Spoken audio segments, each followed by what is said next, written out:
बिस्मिल्लाहिर्रहमानिर्रहीम। अस्सलाम वालेकुम नाज़रीन, प्रोग्राम क्रॉसिंग लाइंस में खुशामदीद। मैं हूं यासिर रशीद। नाज़रीन, अमेरिका और ईरान के दरमियान जंग रुक चुकी है, लेकिन दोनों मुल्कों की क़यादत की जानिब से दिए जा रहे बयानात ये जाहिर करते हैं कि दोनों मुल्कों में मौजूद बदएतमादी शायद खत्म होने में अरसा लग जाए। दोनों मुल्क ही मुज़ाकरात की मेज पे आने से गुरेज कर रहे हैं, जिसके बायस मुज़ाकरात का दूसरा दौर अब तक शुरू नहीं हो सका। लेकिन इस दौरान पसे पर्दा सिफारतकारी जारी है, जिसमें पाकिस्तान का किरदार कलीदी अहमियत रखता है। पाकिस्तानी दफ्तर खारजा ने भी आज ही ये कहा कि सिफारती कोशिशें बदस्तूर जारी हैं और ये अमल रुका नहीं। सबसे अहम पेशरफ्त ये है कि पाकिस्तानी दफ्तर खारजा की जानिब से बाज़ाब्ता तौर पे ये कहा गया कि तमाम फरीकैन नाबना हरमुज़ की बहाली पर मुत्तफिक हो चुके। इस बयान ने एक ऐसे वक्त पे तवज्जो हासिल की कि जब आलमी सतह पर यह तासुर मजबूत हो रहा था कि कशीदगी किसी बड़े तसादुम की तरफ बढ़ रही है, लेकिन इस्लामाबाद से आने वाली ये मालूमात एक मुख्तलिफ समत की निशानदही कर रही है। ये सिफारती अमल इस जंगबंदी के बाद शुरू हुआ, जिसके लिए पाकिस्तान ने अहम किरदार अदा किया था। पाकिस्तान की जानिब से जंगबंदी की अपील को दोनों फरीकैन ने कबूल किया और उसी ने एक ऐसा माहौल पैदा किया जिसमें दोबारा बातचीत मुमकिन हुई। इस्लामाबाद में होने वाले इब्तदाई मुज़ाकरात अगरचे किसी नतीजे पर नहीं पहुंच सके और दूसरे दौर के हवाले से भी इख्तलाफात सामने आए, लेकिन इसके बावजूद सालसी का अमल खत्म नहीं हुआ। ये एक अहम पेशरफ्त जरूर है, क्योंकि आबनाए हरमुज़ की बंदिश ने आलमी मंडियों को हिला के रख दिया है और तेल, गैस और दीगर अहम अशिया की तरसील बदतरीन तौर पर मुतासिर हुई है, जिसके बायस न सिर्फ महंगाई में इजाफा हुआ बल्कि तरक्की पजीर ममालिक में मुआशी दबाव और खुराक के बहरान के खदशात में भी इजाफा हो रहा है। ये सूरत हाल उस वक्त मजीद पेचीदा रुख इख्तियार कर जाती है जब अमरीका और ईरान के इकदामात को एक साथ देखा जाए। ईरान ने इस अहम गुजरगाह को बंद किया, जबकि अमरीका ने भी ईरान की नाकाबंदी कर दी और अब भी बरकरार रखी हुई है, जिसे ईरान की जानिब से जंगबंदी की खुली खिलाफ वर्जी करार दिया जा रहा है। ये वो बुनियादी इख्तलाफ है जिसके बायस दोनों मुल्क मुज़ाकरात की मेज पे आने से गुरेज कर रहे हैं। इसके बावजूद पाकिस्तानी दफ्तर खारजा का ये कहना है कि सिफारती अमल जारी है और तमाम फरीक अपना हरमुज़ को खोलने की अहमियत पर मुत्तफिक है। ये पूरा मंजरनामा एक ऐसे नाजुक तवाज़ुन की अक्कासी करता है जहां तसादुम और मफाहमत एक साथ मौजूद है और यहीं से आइंदा पेशरफ्त का तयन होगा। इस दौरान अमरीकी और ईरानी क़यादत बयानात के जरिए एक दूसरे पर असरअंदाज होने की कोशिश कर रही है। ईरानी सदर मसूद पेज़ेश्कियान ने दो टोक अल्फाज में कहा कि ईरानी बंदरगाहों पर अमरीकी बहरी नाकाबंदी न सिर्फ गैर मौसर साबित होगी बल्कि खलीज में अदम इस्तेहकाम को मजीद बढ़ाएगी। उन्होंने ये भी कहा कि बैनुल-अक़वामी क़वानीन से मुतसादिम होना किसी भी इक़दाम का अंजाम अच्छा नहीं कर सकता। इसके साथ साथ ईरान खुद को एक ऐसे फरीक के तौर पर पेश कर रहा है जो दबाव के बावजूद झुकने को तैयार नहीं। ईरानी पार्लियामान के स्पीकर मोहम्मद बाकिर कालिबाफ ने इस दौरान अवाम से बराह रास्त अपील की है कि वो यकजहती का मुजाहरा करें।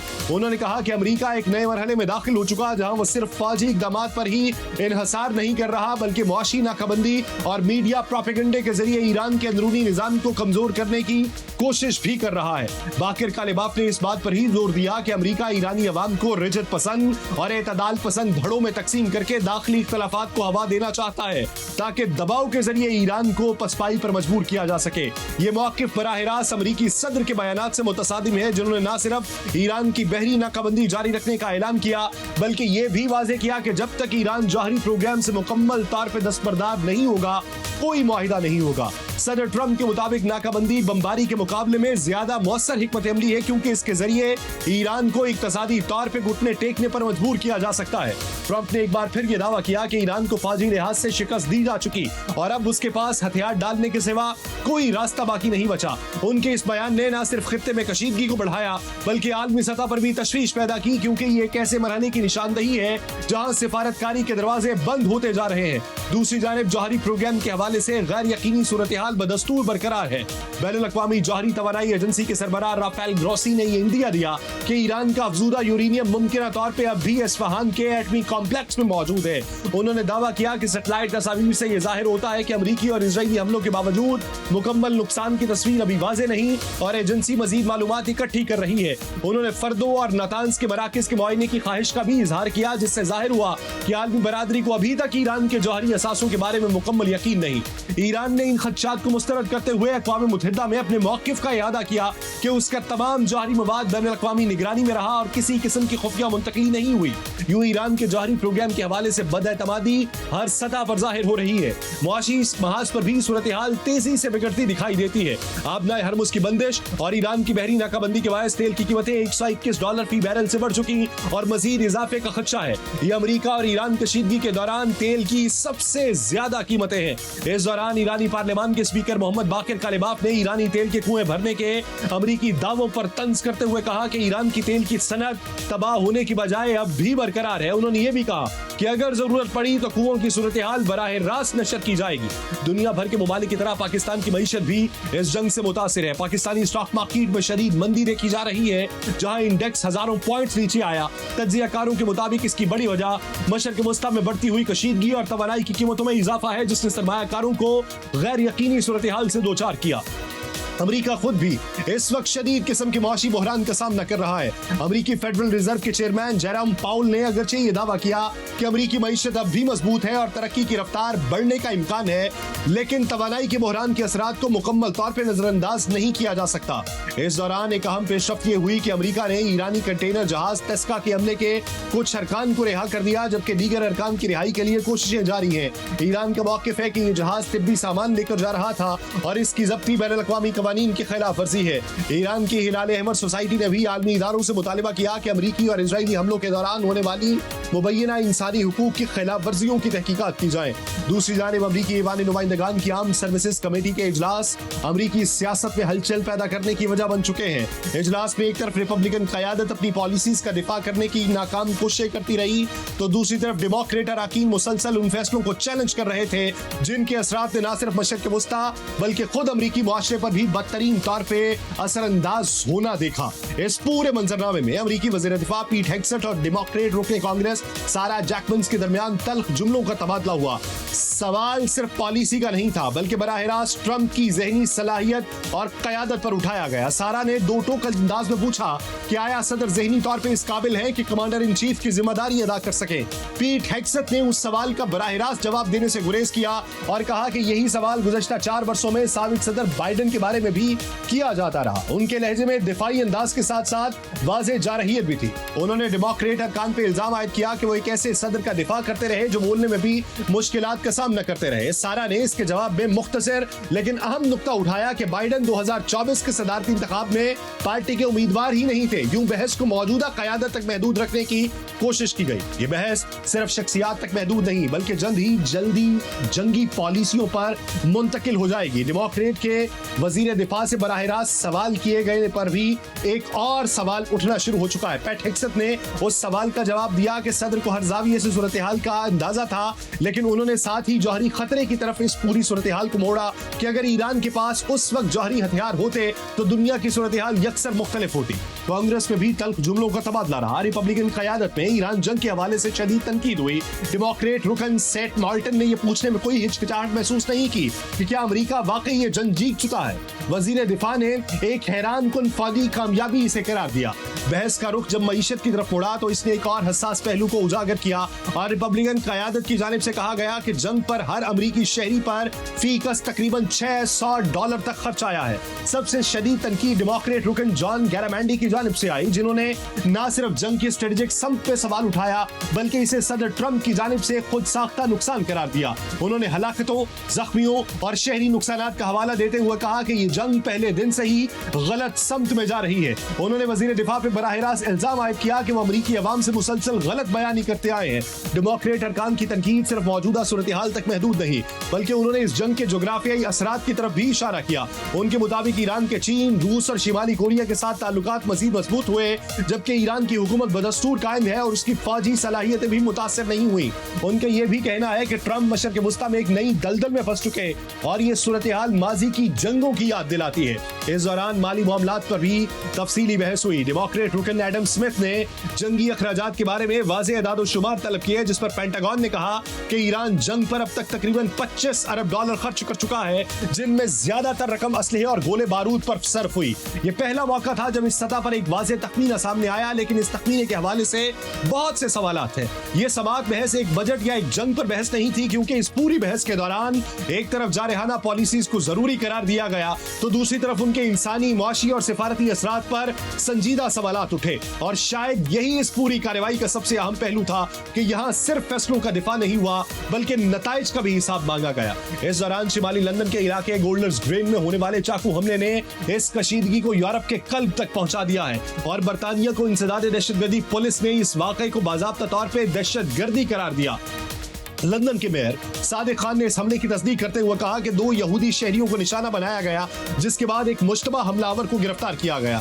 उन्होंने 2 टोक अल्फाज में कहा कि मुआशरे में ऐसे रवैयों की कोई गुंजाइश नहीं, लेकिन हकीकत यह है कि जमीनी सतह पर इस किस्म के वाकयात मुसलसल सामने आ रहे हैं। एक गैर मारूफ गिरोह ने इस वाकये की जिम्मेदारी कबूल की। अगरचे इस दावे के हक में कोई ठोस सबूत नहीं है, लेकिन उस गिरोह के ईरान से मुमकिन ताल्लुकात की बात की जा रही है। माहिरीन के मुताबिक ऐसे दावे अक्सर मौके से फायदा उठाने की कोशिश भी हो सकते हैं, जैसा कि माजी में बाज तंजीमें इस नौइयत के हमलों की जिम्मेदारी कबूल करती रही, जबकि वो बराह रास्त इसमें शामिल नहीं थी। इसलिए तफ्तीशकार इस दावे को इंतहाई एहतियात से देख रहे हैं।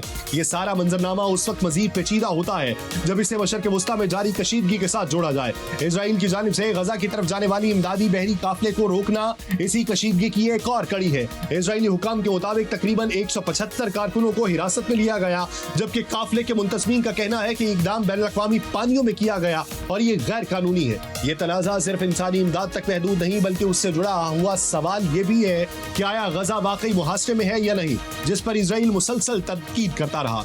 इस दौरान एक रिपोर्ट ये बताती रही कि हिजबुल्लाह अब रिवायती रॉकेट्स या बड़े ड्रोन्स पे इन्हिसार नहीं कर रही, बल्कि एक नए हथियार के साथ सामने आई है, और वो है फाइबर ऑप्टिक से मुंसलिक छोटे ड्रोन्स, जिन्हें ना जैम किया जा सकता है ना दिफाई निजाम रोक सकता है। रिपोर्ट के मुताबिक आम ड्रोन्स को इलेक्ट्रॉनिक तरीके से नाकारा बनाया जा सकता है, लेकिन ये ड्रोन्स बराह रास्त एक बारीक केबल के जरिए ऑपरेटर से जुड़े होते हैं, जिसकी वजह से इनका कंट्रोल बरकरार रहता है। अगरचे ये केबल बाज़ औक़ात उलझ सकती है, लेकिन माहिरीन के मुताबिक दुरुस्त इस्तेमाल की सूरत में ये हथियार इंतहाई मोहलिक साबित हो रहा है, क्योंकि ये जमीन के करीब और तकरीबन खामोशी से हदफ तक पहुंचता है। इजरायली फौजी हुकाम इसे एक नया और संगीन खतरा करार दे रहे हैं। उनके मुताबिक हिजबुल्लाह ने यह हिकमत अमली उस वक्त अपनाई जब इजरायली दिफाई निजाम बड़े मिसाइल और रिवायती ड्रोन्स को रोकने में मुअस्सर साबित हुआ। अंदाजा है कि ये ड्रोन्स मकामी सतह पर तैयार किए जा रहे हैं, जिनके लिए आम ड्रोन, थोड़ा बारूद और बाजार में दस्तयाब बारीक तार ही काफी है। साबिक इजरायली फजाई दिफाई कमांडर रॉन कैचाउ ने इजरायली इन ड्रोन्स को रोकने में मुश्किलात का सामना करने का एतराफ किया है, जबकि माजी में दिफाई तवज्जो ज्यादातर मिसाइल्स और रॉकेट्स पे रहने का भी एतराफ किया। यूक्रेन में रूस और यूक्रेन दोनों इस टेक्नोलॉजी पे काम कर चुके हैं, खास तौर पे इसलिए कि रिवायती ड्रोन्स अक्सर जैम हो जाते हैं। अक्सर फाइबर ऑप्टिक ड्रोन्स की रेंज महदूद होती है, और हाल ही हफ्तों में हिजबुल्लाह ने उन हमलों की वीडियोस भी जारी की, जिनमें एक हमले में एक इजरायली फौजी हलाक और कई जख्मी हुए, जबकि एक और वाकये में एक कॉन्ट्रैक्टर मारा गया। शिमाली शहर में गिरने वाले एक ड्रोन से मिलने वाली बारीक सफेद तारों ने मकामी आबादी में खौफ पैदा किया, क्योंकि ये ड्रोन्स ना दिखाई देते हैं, ना ही इनके लिए कोई वार्निंग सिस्टम है। दूसरी जानिब लबनान में भी सूरत हाल गैर यकीनी का शिकार है, जहां सदर जोसेफ ऑन ने यह वाजे किया कि इजराइल के साथ किसी भी किस्म के मुज़ाकरात से पहले मुकम्मल जंगबंदी नागुज़ीर है, और उनके मुताबिक सलामती का वाहिद रास्ता मुज़ाकरात है। यूं इस वक्त ईरान अमरीका जंग के असरात दुनिया के मुख्तलिफ हिस्सों में मुख्तलिफ अंदाज से जाहिर हो रहे हैं, और पूरी दुनिया ही जंग से मुतासिर हो रही है। कुछ ममालिक माशी मुश्किलात का सामना कर रहे हैं, कुछ तेल की किल्लत का सामना कर रहे हैं, तो कुछ मुल्क बराह रास्त कशीदगी से मुतासिर है, जिसके बायस इस वक्त पूरी दुनिया में ही गैर यकीनी की सूरत हाल कायम है, जिसे खत्म करने के लिए जरूरी है कि अमरीका और ईरान के दरमियान एक देरपा मुआहिदा हो और तमाम तरह अमूर हल हो, जिसके बाद ईरान की नाकाबंदी के अलावा आबनाए हरमुज की बंदिश भी खत्म हो, ताकि दुनिया के हालात मामूल पर आ सके। इसी मंजरनामे का अहाता किया जाएगा एक शॉर्ट ब्रेक के बाद, कहीं नहीं जाएगा। Stay with us. Welcome back. नाज़रीन, इब्तदाई के अंदर जिन मामूलात और जिस मंजरनामे का अहाता किया गया, उसी के ऊपर मजीद गुफ्तगू करेंगे। हमें ज्वाइन किया है सीनियर जर्नलिस्ट है, माहिर बैनुल-अक़वामी उमूर है, हसन खान साहब। हसन खान साहब, बहुत शुक्रिया आपके वक्त का। हसन खान साहब, सबसे पहले अगर मंजरनामा देखें तो एक तरफ डायलॉग्स है, एक तरफ मीडिएटर पाकिस्तान है, लेकिन इस सारे मंजरनामे में अभी तक खामोशी भी दिखाई देती है, इक़दामात भी दिखाई देते हैं, नेवल ब्लॉकेट भी दिखाई दे रही है, ईरान का मखमसा भी दिखाई दे रहा है। एक तरफ गुजारिशात को रिवाइज करने की बातें भी हो रही हैं, दूसरी तरफ ईरान ये कहता है कि नहीं, हम अपनी टर्म्स एंड कंडीशंस के ऊपर खड़े हैं। अभी हालिया एक डेवलपमेंट हुई है, जो ईरान का कैप्चर जो शिप था अमेरिका के पास, उन्होंने उसके क्रू मेंबर्स जो है उनको रिलीज किया है कुछ को। आप समझते हैं बड़ा ब्रेक थ्रू है, या फिर आप ये समझते हैं कि बैक टू जो डिप्लोमेसी है वो कुछ और है और जो दिखाई दे रहा है वो कुछ और है? देखिए यासिर भाई, मेरे ख्याल में एक बात तो बिल्कुल क्लियर है, और वो ये है कि अमेरिका भी मतलब ये है कि जंग को एस्केलेट नहीं करना चाह रहा है, और ईरान भी नहीं कर रहा है। वरना आप देखें, अमेरिका का जो ब्लॉकेड है वो जारी है, और आपको पता है कि blockade is an act of war. किसी भी डेफिनेशन से अगर आप जो ब्लॉकेड करते हैं तो वो दूसरे मुल्क के खिलाफ जो है consider as an act of war. लेकिन और किसके खिलाफ है? वो ईरान के खिलाफ है। ईरान उसी हवाले से जो है मुकम्मल खामोश है। उसने स्ट्रेट ऑफ हॉर्मोज को ब्लॉक किया है, इधर से उसने पूरा जो है जो जिसको कहते हैं गल्फ ऑफ ओमान और उसको पूरा ब्लॉक किया है अमेरिका ने। तो ये तो तय है कि जंग में जो है वो ज़्यादा नहीं करना चाह रहे। लेकिन दूसरी तरफ से एक साइड पे अच्छी खबरें आ रही है, दूसरे साइड से अमेरिका की तरफ से लिमिटेड अटैक्स की बातें भी हो रही है। लेकिन ये जो शैडो है ये जो फसाद क्रिएट किया गया है जंगी बयानात का और जंगी उसके इस तरह अगर आपको पता है कि जो खamenei साहब है, मुश्तबा खamenei साहब उसका जो बयान आया है कि हम किसी हवाले से न्यूक्लियर पे जो है हम कॉम्प्रोमाइज़ नहीं कर सकते। दूसरी साइड से प्रेज़िडेंट ट्रंप का बयान आया है कि न्यूक्लियर के बगैर मुआहिदा ही नहीं हो सकते। तो ये हॉट एंड कोल्ड जो है मेरे ख्याल में ब्लो हो रहा है, लेकिन साथ-साथ जो डिप्लोमेसी है वो चल रही है और जो मीडिया ग्लेयर था, जो मीडिया हाइप था जो आपको पता है कि जिस दिन से ये शुरू हुए थे 9 या 10 तारीख को जब ये आगाज़ हुआ था उसका सीज़ फायर का, तो उसके बाद वो मीडिया से थोड़ा-सा साइड पे लेके मतलब ये है कि इन द कूल एनवायरनमेंट में लेके अच्छा, जो है लेकिन बातचीत हो अगर रही है, हम डिप्लोमेसी अपना यहाँ अभी पे भी मकामी जारी है। मंजरनामा देखें तो चले हम तो ले गए साइड पे। खान साहब, लेकिन अमेरिकन अगर आप मौजूदा मंजरनामा देखें कि आप ये देखें डेमोक्रेट्स के अराकीन बैठे हैं, पीट हेगसेथ को सामने बिठाया हुआ है और उससे सवालात की बौछार की हुई है। उससे ये पूछा जा रहा है कि दिमागी हालत डोनाल्ड ट्रंप की क्या है। उसको जो बाइडेन के साथ भी मिलाया जा रहा है और जवाबी तौर के ऊपर वो कहते हैं कि जो बाइडेन के बारे में भी ये सवालात थे तो ट्रंप के बारे में होते हैं, तो कौन सी बड़ी बात है। अब ये जो एक कटहरे में आना शुरू हो गए इनके इकदामात और नेवल ब्लॉकेड, और बिलखुसूस जब इब्तदाई तखमीना $25 बिलियन का बताया जा रहा है, तो क्या हम ये समझ सकते हैं कि अंदरूनी तौर पे जो प्रेशर है ये भी कहीं ना कहीं अमेरिका को लचक दिखाने पर मजबूर करेगा? देखिए यार भाई हमें थोड़ा-सा जो है रियलिस्टिक दोनों साइड से करना होगा एक तज्जिया। वो ये है कि इस वक़्त तो एक एनवायरनमेंट क्रिएट किया गया है, एक परसेप्शन क्रिएट किया गया है कि ईरान जो है ये जंग जीत चुका है, ईरान ये जंग जो है वो जीत रहा है और अमेरिका हार रहा है। एक तो ये एक परसेप्शन क्रिएट किया गया है, लेकिन इसमें कोई शक नहीं कि दोनों पे जो है दबाव बहुत ज़्यादा है। 60% अमेरिकन जो है इस जंग के मुखालिफ जो पोल हुआ है उसमें वो पॉपुलेशन जो है वो मुखालिफ है। इसी तरह डेमोक्रेट की तरफ से बल्कि विद इन रिपब्लिकन अपनी जो प्रेसिडेंट ट्रंप की जो पार्टी है उसके अंदर भी बातें हो रही है और अपोजिशन में भी बातें हो रही है और स्पेशली मीडिया जो है वो भी ऑक्स एंड डव खेल रहा है अमेरिका में। तो वो एक दबाव तो है लेकिन अमेरिकी प्रेसिडेंट और सिस्टम में जो है इन चीजों को एब्जॉर्ब करने की एक है। लेकिन दूसरी साइड पे अगर आप देखें ईरान के लिए ये जो ब्लॉकेड है या ये जो सिचुएशन है ये भी इंटरनल ईरान पे बहुत ज्यादा दबाव बढ़ रहा है। ईरान की अवाम जो है पहले से जंग से पहले आपको पता है हमें पता है जो मुजाहरे हो रहे थे ईरान की हालत क्या थी और इस जंग के बाद जो है वो मजीद खराब हो चुकी है। तो उन पे भी एक इंटरनल दबाव है, ईरान पे भी है कि ये जो मजीद इस जंग को या इस सिचुएशन को जो है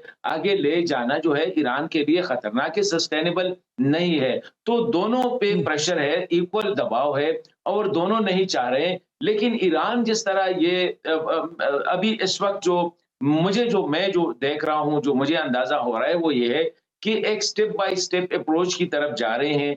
ईरान भी यही चाह रहा था कि हम एक एग्रीमेंट में जो है सारा नहीं हो सकता है। ये 50 साल से ये कॉन्फ्लिक्ट चला आ रहा है। इसमें हरमोज़ की बात हो सही। सकती है, इसमें सैंक्शन की बात हो सकती है, इसमें फ्रीज़ फंड्स की बात हो सकती है, इसमें ईरानी प्रॉक्सीज़ की बात हो सकती है, इसमें ईरान पर मुस्तकबिल में दोबारा जंग तो मुसल्लत नहीं किया जाएगा, इसकी बात हो सकती है। तो बहुत सी चीज़ें हैं जिस पे बात करनी होगी, तो स्टेप बाय स्टेप अच्छा, अप्रोच के हवाले खान से साहब, अगर मेरे देखा ख्याल में जाए तो आप क्या डिप्लोमेसी समझते हैं कि 2015 का जो JCPOA था ये उससे किस हद तक मुख्तलिफ हो सकता है कि joint comprehensive plan of action के अंदर बात ये हुई कि इनके मुंजमद असासे बहाल होंगे, बात ये हुई कि यूरेनियम जो अफजूदा है वो किसी तीसरे मुल्क मुंतकिल किया जाएगा और वहां पे उसकी हद को कम किया जाएगा और उसके बदले में कुदरती यूरेनियम रशिया ने ईरान को दे दिया। उसके बदले में बात ये भी हुई कि प्रॉक्सीज के बारे में बात की जाएगी, लेकिन डोनाल्ड ट्रंप ये कहते हैं कि मैंने ओबामा से कदरे मुख्तलिफ जो है वो अपना नया मुआहिदा करना है। तो आप समझते हैं कि कहीं ना कहीं क्वेश्चन मौजूद है 2015 के JCPOA से मुख्तलिफ होने वाला मुआहिदा, या फिर ये डिट्टो उसी की कॉपी होगी और उसी को आगे लेके चलना होगा? देखिए, मेरे ख़्याल में उस मुआहिदे में 2015 में और 2026 में बहुत ज़्यादा फ़र्क है। उस वक़्त जो है ईरान और अमेरिका का कॉन्फ्लिक्ट था ईरान जो है, यूरोप भी उनके मतलब ये कि उनकी जो न्यूक्लियर एम्बिशन है, वो एक मसला था। लेकिन इस वक़्त जो अमेरिका और ईरान का जो कॉन्फ्लिक्ट है, तकरीबन पूरी दुनिया उससे मुतासिर हो रही है। आपका घर भी मुतासिर हो रहा है, मेरा घर भी। 2015 में ईरान यूएस कॉन्फ्लिक्ट से आपका घर मुतासिर नहीं हो रहा था। मतलब ये अभी तो जापान तक जो है, अगर आप देखें साउथ अमेरिका तक जो है, यूरोप तक जो है, इनसे मुतासिर हो रहे हैं। तो ज़ाहिर-सी बात है कि वो जो है आप फिट इन नहीं कर सकते मौजूदा हालात में। डेफ़िनिटली मुख्तलिफ होगा। मैं जो देख रहा हूँ, इसमें हो सकता है कि न्यूक्लियर के हवाले से जो डील होगी, ईरान की वो जो टाइमलाइन के हवाले से बात हो रही है कि वो 5 साल की कर रहे हैं, वो डबल डिजिट में ले जाना चाह रहे हैं, इस पे बात हो सकती है। ये जो सैंक्शंस है, इस पे बात हो डेफ़िनिटली, और स्पेशली एनरिच्ड यूरेनियम के हवाले से जो पहले भी ये बात की गई थी कि शायद उसको जो है रूस के हवाले करके वहाँ पे स्टोर किया जाएगा। अभी उसी हवाले से भी ये जो मुआहिदा होगा, मेरे ख़्याल में ये हर लिहाज से, अगर फरवरी 25 को जो ओमान में जो अंडरस्टैंडिंग हुआ था, हो सकता है उनसे कुछ बिट्स एंड पार्ट्स होंगे, लेकिन I see it will be totally different, क्योंकि द रीज़न इज़ ये डिफरेंट माहौल में हो रही है, डिफरेंट प्रेशर है। उस वक़्त सिर्फ ईरान पे दबाव बहुत ज़्यादा था। अच्छा, अब ईरान अकेला नहीं है। आप खान अब साहब आप भी समझते क्या है कि डोनाल्ड ट्रंप का कल वाला बयान जो था कि एक रिवाइज्ड प्रपोजल जो है वो सुप्रीम लीडर के साथ बातचीत करके तय पाया जा रहा है, और हमें ये पैगाम पाकिस्तान ने पहुंचाया, लेकिन ये डोनाल्ड ट्रंप से मंसूब रिपोर्ट किया गया है, डोनाल्ड ट्रंप की गुफ्तगू तो नहीं आई, अमेरिकन मीडिया ने इसका दावा किया है। क्या ऐसे इम्कानात हो सकते हैं कि एक रिवाइज्ड प्रपोजल जो है वो ईरान बना रहा हो, या फिर हम ये समझें कि पहले जो गुजारिशात टेबल की गई थी उसी के ऊपर इफ एंड बट्स के ऊपर बात की जाएगी, रिवाइज्ड प्रपोजल कोई नहीं होगा? देखिए, आपने एक बात सुनी होगी, इसहाक डार साहब ने कहा था कि पाकिस्तान की पोज़ीशन जो है वो ए नेगोशिएटर के तौर पर है, फैसिलिटेटर नहीं है। अभी नेगोशिएटर का काम जो होता है, अभी सारा बर्डन जो है नेगोशिएशन का, वो पाकिस्तान पे है। पाकिस्तान दोनों के दरमियान गो बिटवीन का काम कर रहा है। आज आपने या कल प्रेज़िडेंट ट्रंप ने कहा था कि अब बातें टेलीफ़ोन पे हो रही है, कोई आना-जाना वाली बात नहीं है। मतलब ये है कि पाकिस्तान की मैक्सिमम कोशिश होगी कि ऐसे लाइकली मतलब एक एक्सेप्टेबल आउटकम की तरफ इसको ले जाए। अब ईरान के जो नुकात है, 10 नुकात है, अमेरिका के जो 15 नुकात है, इनमें से वो कोशिश करेगा पाकिस्तान। तो मेरे ख्याल में ये नॉर्मल चीजें हैं डिप्लोमेसी में। ये नेगोशिएटर्स का काम जो है वो यही है कि दोनों को जो है उनकी जो मैक्सिमलिस्ट पोजीशन है उससे डाउन करके मिनिमलिस्ट पोजीशन पे जो है, ताकि दो क्यों देखे यासिर भाई, जंग का एहतिताम उस वक्त होगा जब दोनों पार्टीज को ये कॉन्फिडेंस हो कि मैं जीता हूं, और वो जाके अपने पब्लिक में उसको सेल करे। अब प्रेसिडेंट ट्रंप भी जब ये एग्रीमेंट होगा तो एक ऐसा एग्रीमेंट वो लेके जाएगा कि वो अमेरिकन पब्लिक को कुछ सेल करेगा कि मैंने अगर 25 लेकिन बिलियन लेकिन डॉलर जो है खान साहब एक चीज दांव पे लगा बताइए, दिए, तो मैं डोनाल्ड बहुत ट्रंप के लिए वॉर ट्रॉफी क्या सिर्फ न्यूक्लियर डस्ट हो सकती है, या डोनाल्ड ट्रंप के लिए वॉर ट्रॉफी ये हो सकती है कि आइंदा के लिए ईरान ऐलान ना करे कि वो एक एटम बम बनाएगा, जो पहले ही वो ऐलान कर चुका है, तो उनके लिए वॉर ट्रॉफी किस शक्ल में होना है? चले ईरान के लिए तो हम बात कर सकते हैं कि अपना हरमुज के ऊपर टॉल टैक्स लग जाए, या फिर उसकी सिक्योरिटी फी हो जाए, या फिर उसके ऊपर जो लगी सैंक्शंस हैं वो खत्म हो जाए, उसके कई जो है वो मौके निकाले जा सकते हैं। लेकिन डोनाल्ड ट्रंप के लिए वॉर ट्रॉफी का मंजरनामा क्या है? देखिए, ऐसे अगर आप देखें तो बड़ी टैसिटली एक चीज को बहुत ज्यादा हाईलाइट किया जा रहा है। हालांकि जिस तरह आपने कहा, न्यूक्लियर के हवाले से 25 फरवरी को ईरान एग्री कर चुका था, ठीक है। अब जो है अमेरिकी एडमिनिस्ट्रेशन बार बार कह रही है कि हमारा एक ही मुतालबा है कि हम ईरान को कन्विंस करें कि वो न्यूक्लियर एम्बिशन जो है उसको खत्म करे, उसको सीज करे, वो एटम बम नहीं बनाएगा। इधर से ईरान की तरफ से भी स्टेटमेंट आ रही है कि ना, हम बनाएंगे, और ये हमारे लिए जो है ये बिल्कुल नेशनल इंटरेस्ट का और हमारी उसकी एक हमारे मतलब है कि आज़ादी के वो बराबर है। अब इस चीज़ को, ये एक ही पॉइंट को जो है, जो पॉइंट पहले से डिस्कस हुआ है, जिसपे पहले से एग्रीमेंट, क्यों उसको बढ़ा चढ़ा के पेश किया जा रहा है? मेरे ख्याल में यही पॉइंट जो है, ये अमेरिकियों को सेल किया जाएगा कि देखिए, मैं नहीं कह रहा था कि ईरान जो है, पहले वो कह रहा था कि मैं न्यूक्लियर बम बनाऊँगा, मैं एटॉमिक बम बनाऊँगा। अभी उससे मैंने सिग्नेचर लिया कि कम से कम 18 साल तक जो है वो नहीं, इसी हवाले से कोई बात नहीं करेगा। ना वो कोई मतलब है कि यूरेनियम को जो है बियॉन्ड 3% एनरिच करेगा, वगैरह-वगैरह। तो मेरे ख्याल में ये एक मेथड से, there seems to be a method in this madness. उसको बिल्ड किया जा रहा है, हाइप क्रिएट किया जा रहा है और आखिर में आके इसी ही पे जो 25 फरवरी को जो ओमान की सालिसी में जो बातचीत हो गई थी सॉरी, उसी पे ही हो सकता है कि ये बात एग्री कर यानी जाए, ट्रंप ओमान भी के खुश अंदर हो जो जाएगा सिलसिला और टूटा ईरान था, भी हो खुश हो सकता है वो जाएगा। पाकिस्तान की सालसी के अंदर जो है वही सिलसिला वहीं से शुरू हो, एक मिडवे निकाला जाएगा, दोनों अतराफ में एक विन विन सिचुएशन बनाई जाएगी और उसी विन विन सिचुएशन के लिए इस पूरे मंजरनामे को प्रोलॉन्ग किया जा रहा है। बहुत शुक्रिया हसन खान साहब इस हवाले से अपना वक्त देने के लिए। शॉर्ट ब्रेक लेनी है, ब्रेक के बाद इसी मंजरनामे के मुख्तलिफ पहलुओं पर गुफ्तगू की जाएगी, कहीं नहीं जाएगा। वेलकम बैक नाज़रीन, इसी मंजरनामे पे जिस पर ब्रेक से पहले बात कर रहे थे, अब दीगर मुख्तलिफ पहलुओं के ऊपर बात करते हैं और बिलखुसूस अमरीका के अंदर इस वक्त क्या सिचुएशन है कि जहाँ पे जवाब तलबी की जा रही है। तो इसी मंजरनामे में बात करने के लिए हमें ज्वाइन किए सीनियर जर्नलिस्ट है, माहिर बैनुल अक़वामी अमूर है, अमरीका में मुकीम है, गीती आरा अनीस साहिबा। गीती आरा साहिबा, बहुत शुक्रिया आपके वक्त का। गीती आरा साहिबा, हमने मनाजर देखे हैं कि एक तरफ पीट हेग्सेथ बैठे हुए हैं, दूसरी तरफ डेमोक्रेट के अराकीन है, सवालों जवाब की बौछार हो रही है और पूछा जा रहा है कि इस जंग के अंदर क्यों कूदे।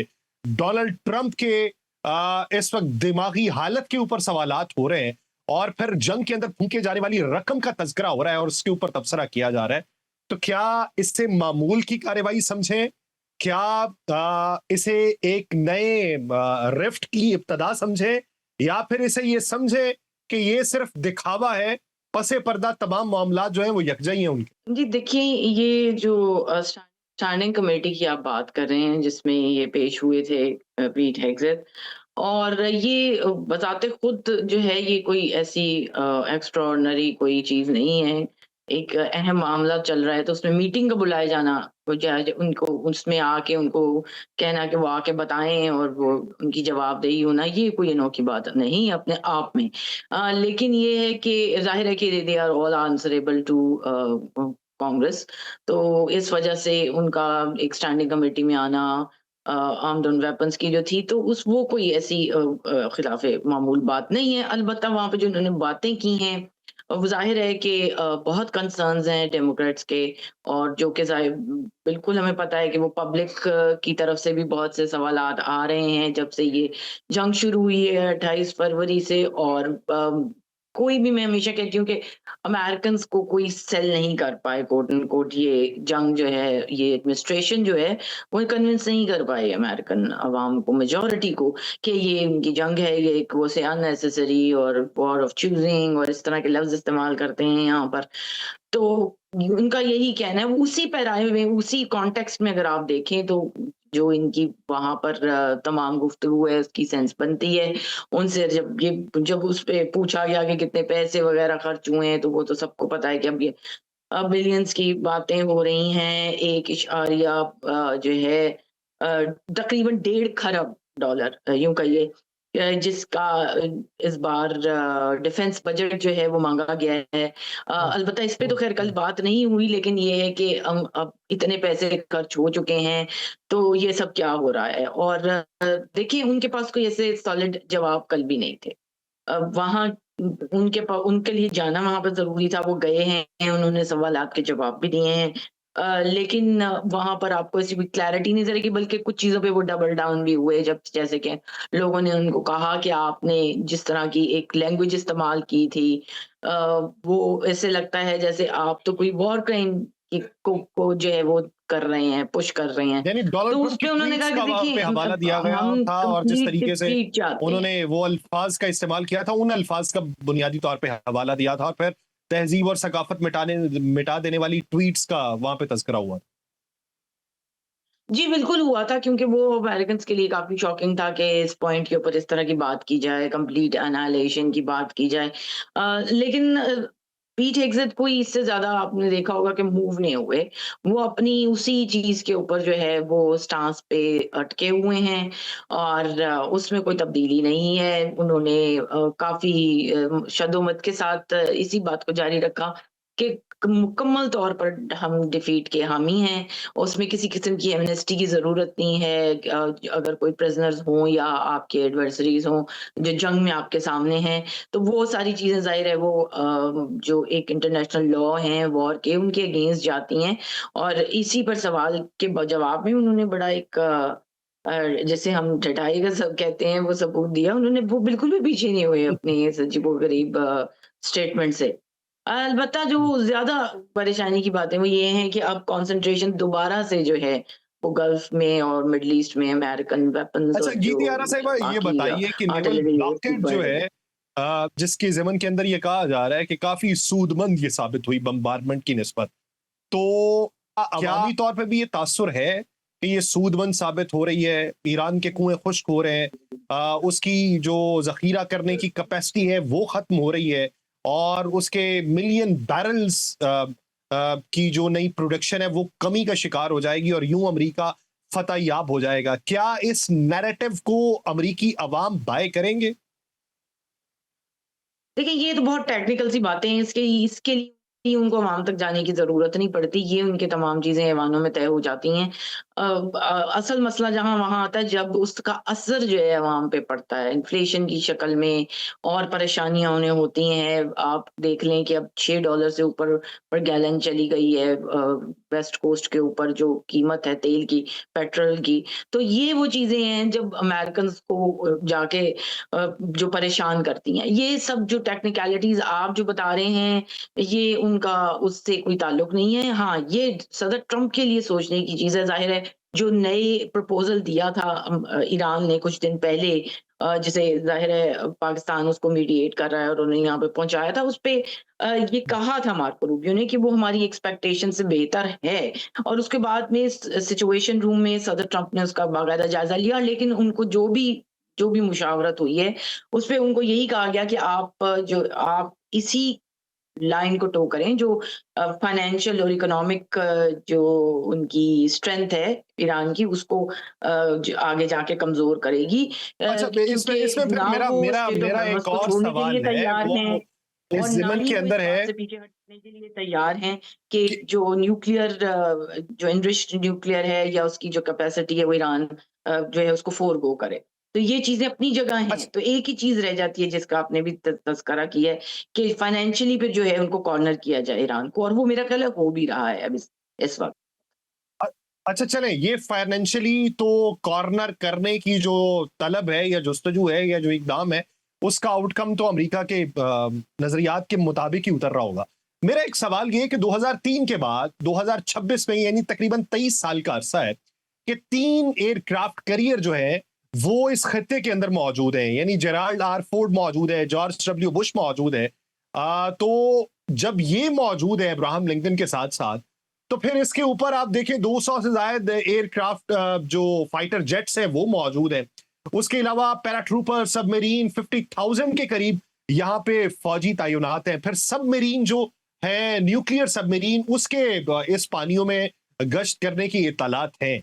तो ये नेवल ब्लॉकेड कब तक अमेरिका बर्दाश्त कर सकता है, या इसका खर्चा उठा सकता है? जी, खर्चा तो ज़ाहिर है बहुत है और वो उठा भी रहे हैं लेकिन उनको इतना नुकसान उस तरह नहीं होता। आप अगर आज की भी देखें जो रीडिंग आई है मार्केट्स जो हैं वो इतना मतलब परफॉर्म कर रही हैं ठीक-ठाक अमेरिका में।